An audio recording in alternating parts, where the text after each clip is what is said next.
โกง ไก่หลายนะพี่น้องเนี่ย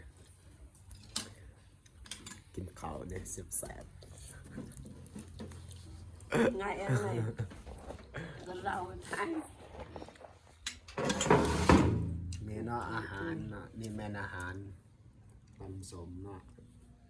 ก็แกงมักบวบกิน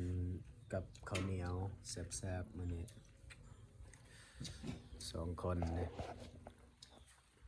โอ้อาหารเสร็จ ค่อยบ่ได้กินเนาะค่อยกินแล้ว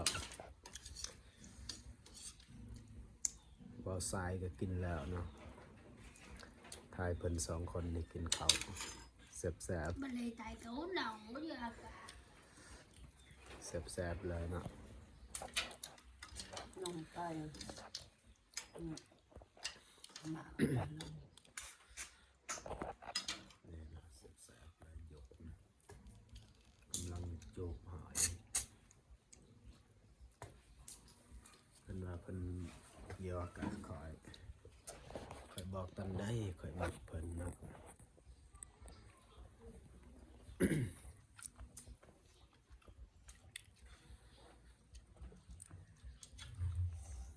คือจะได้จางแปดไทย